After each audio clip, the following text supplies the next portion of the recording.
This week on Spoke TV, we'll look at the recent floods and how they affected the region. We've experienced different floods, but I've never seen the ice chunks like that covering the whole road. We also look at the blood donations and how effortless it is to contribute. It's a good thing to do, so I try and come as often as I can. A new gaming arcade opened in January near King and University.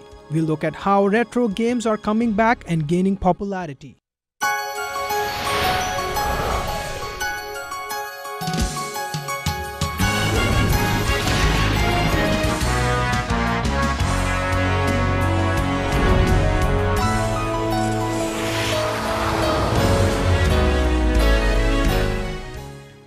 Hello and welcome to Spoke TV, Conestoga College's weekly news show produced by second-year journalism students. I am Tushar Sethi.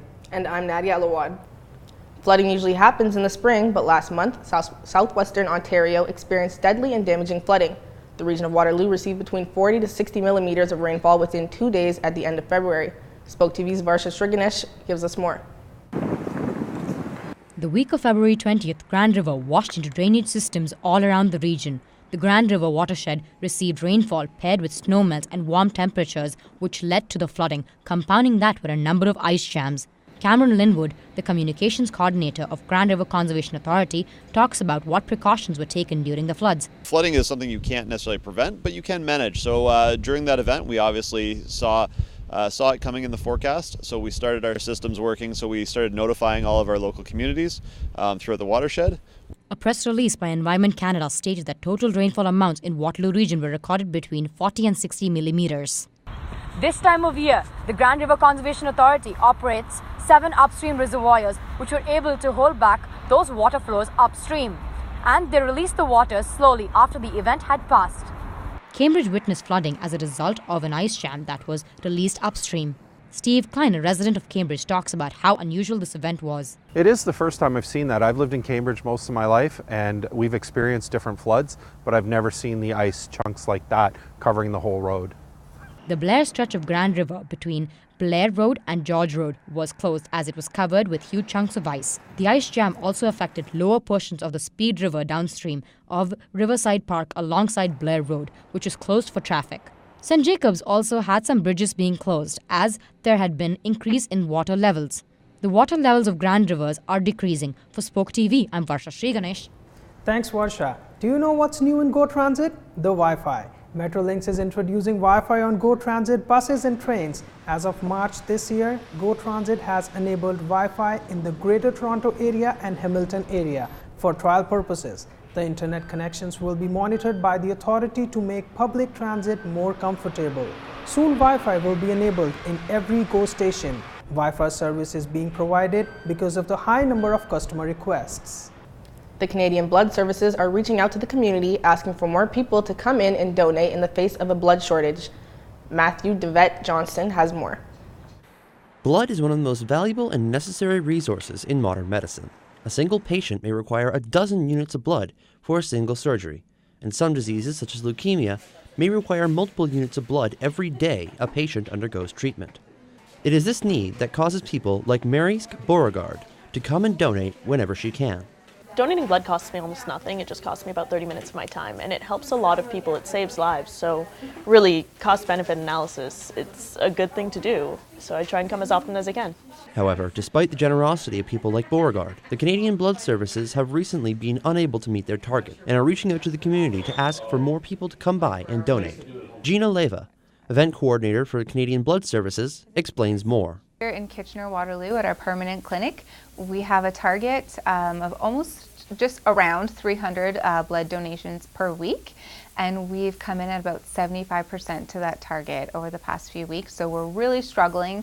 It's not something that we usually struggle with because the local community here is wonderful, and we're one of the largest permanent centers in the entire country. But we are really struggling right now, and we're just asking that people in the local community do come out and support the clinic because we do have that need. The blood donation clinic is open 6 days a week, Monday through Saturday. And every donation given is appreciated by both clinic staff and by those patients who the blood will eventually go to help. So why not come on down and drain a pint? It'll go to a good cause, and after all, it's in you to give. For Spoke TV, I'm Matthew DeVette Johnston. Thanks, Matthew. A new training plan has been started to help curb the salt. Every year during the winter, municipalities use salt to help prevent slips and slides on the road. It has a negative effect. It affects our cars by damaging paint, our footwear, our buildings, plants, and most recently, our drinking water. Smart About the Salt, which is sponsored by the region of Waterloo, is training businesses on not overusing salt. The overuse of salt is lasting effect on our roads and waters, according to the region of Waterloo. Any excess salt can be knocked into the river or a lake or blown in by the winds. Finding an alternative along with the educating about the overuse of salt is vital to keeping our water clean. Coming up after the break, find out how a local theater production aimed to raise awareness about sexual assault. Conestoga College recently opened a new one-stop technology hub. Sandra Shimpraga has more. The Tech Bar, situated next to the entrance to Conestoga's library at Dome campus, is officially open on Wednesday. The service loans equipment and helps students navigate and troubleshoot IT services related to Conestoga. If the assignment requires them to have some technology skills, those skills might not be taught in the class. So where is a student supposed to go to make sure they have the technology skills in order to complete the coursework? So we felt like we could do more for students by having a service point that they could come to if they need to improve their technology skills. Conestoga College President John Tibbetts enjoyed the presentation on top 5 apps that Tech Hub recommended for students' success. So I was very impressed with the two students, the international student, the domestic student. I thought they did an excellent job. I think this is going to be a value added for the students and also the CSI. I'm really pleased that they invested in this area here. I think it'll make a big difference. The tech representative with the library, Saurabh Chopra, tutors students in loans equipment. I'd say the most popular item is our laptops because they're always flying out of the shelves. We're actually petitioning to get more next fiscal year. So hopefully right now we have 15. Hopefully come next fiscal year we'll have way more than 15. The tech tutors helped around 250 clients last January, while 1,200 students were helped here at the Tech Bar this year. For Spoke TV, I'm Sandra Shimpraga.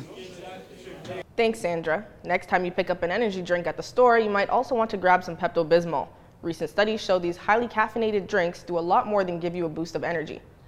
A survey conducted at the University of Waterloo has revealed that more than half of young Canadians who consume energy drinks experience negative side effects such as increased heartbeat, nausea, and in some cases even seizures. Consumption of energy drinks, which contain sugars, concentrated amounts of caffeine, and other stimulants, has increased significantly among youth in recent years.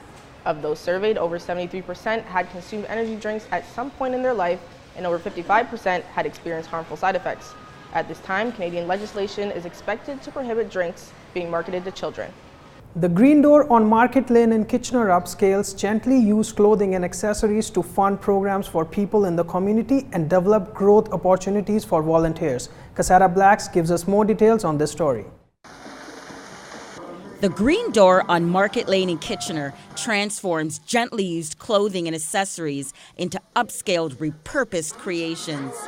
The items are then sold at discounted prices to the public in order to fund programs such as cross-stitching, soap making, and developing growth opportunities for volunteers. Friday, we've been having a cross-stitch group. So one of our volunteers is very passionate about cross-stitching.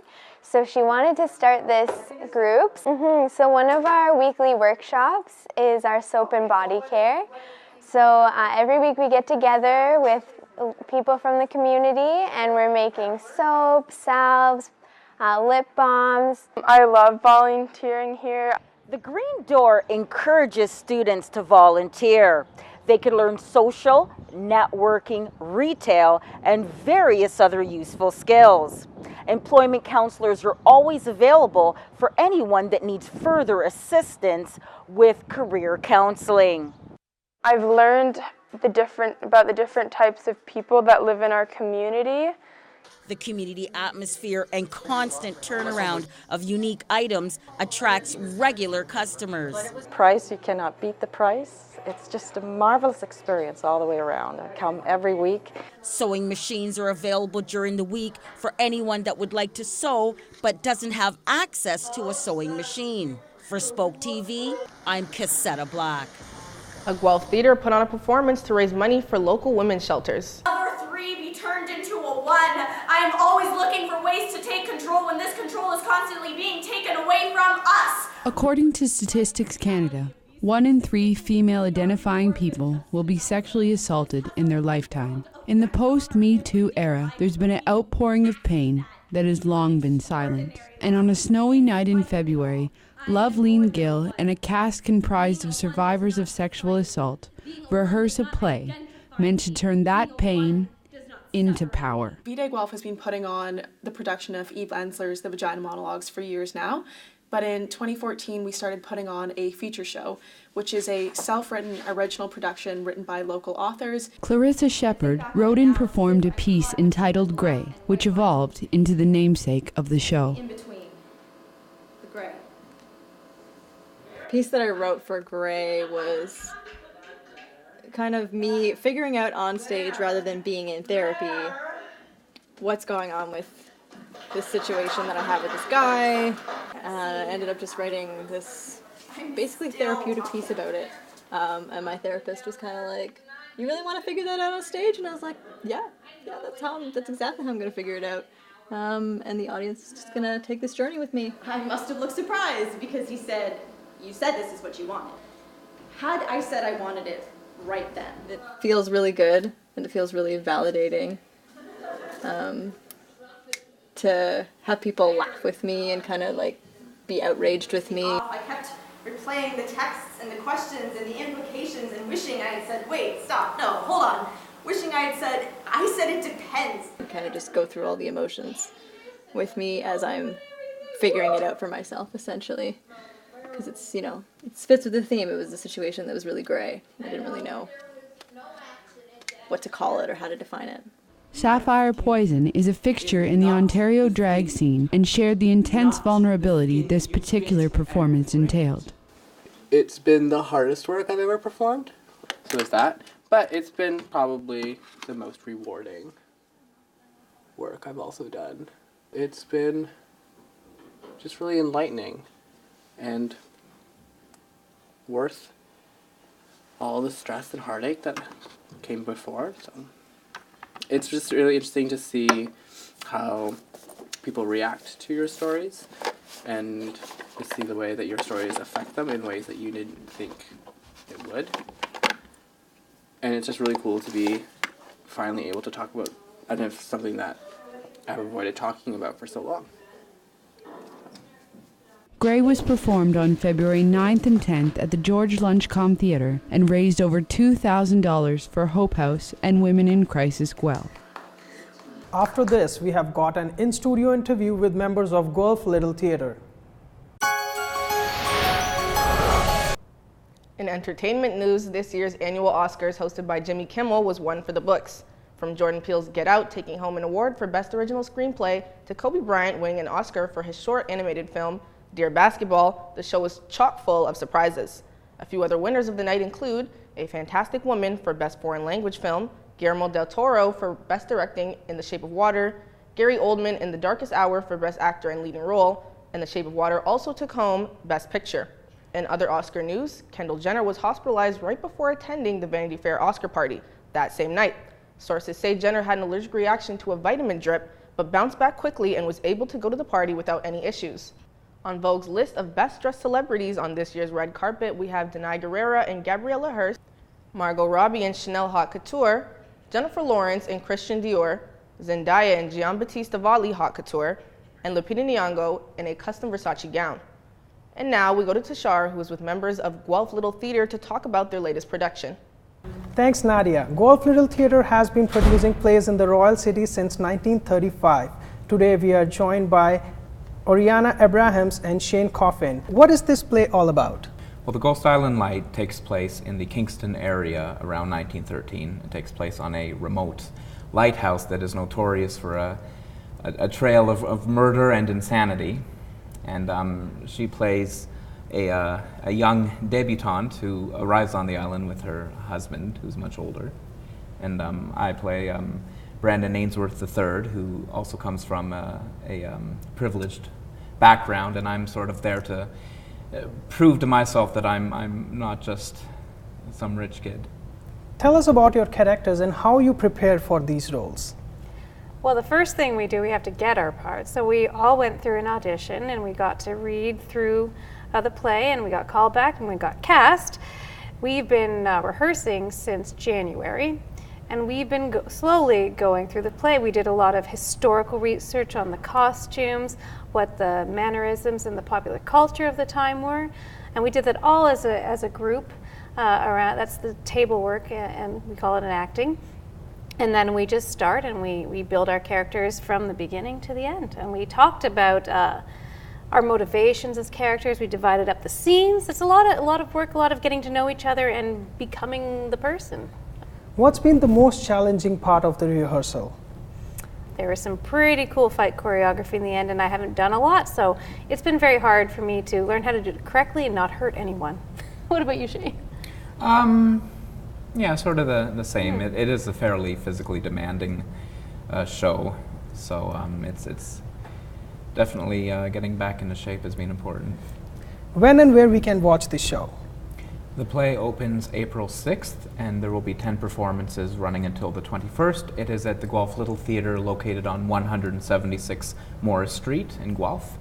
And the neat thing is the playwright who wrote it, Peter Cawley, who's a very well-known playwright, he's going to be coming opening night from California to see the show. So if you're interested in coming then and getting a chance to see the man who actually wrote the show. Sure. We will be looking forward to watch this play. So thank you so much for being on the show, guys. Thank you. Back to you, Nadia. Thanks, Tashar. In the heart of Waterloo lies an arcade bar that is a gamer's dream, and the best part is you get to play unlimited games for a small fee. Spoke TV's Jason Asa gives us more.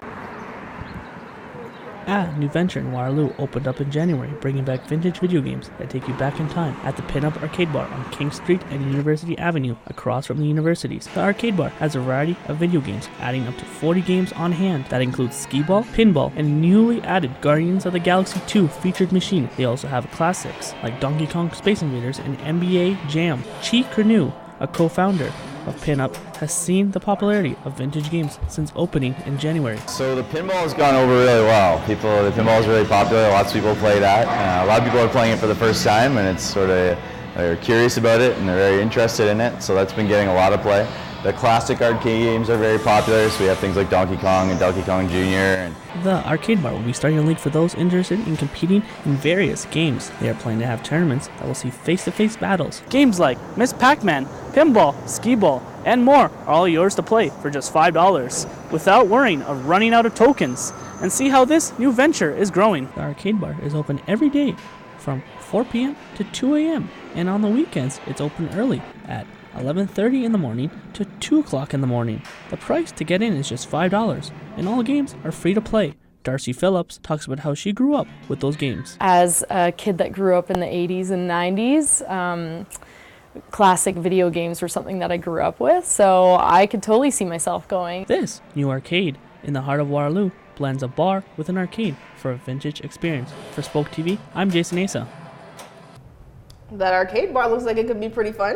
Yes, I mean, no kidding. The game, beer, everything at one place. I'm definitely going. Do you want to come? Yeah, sounds like a plan.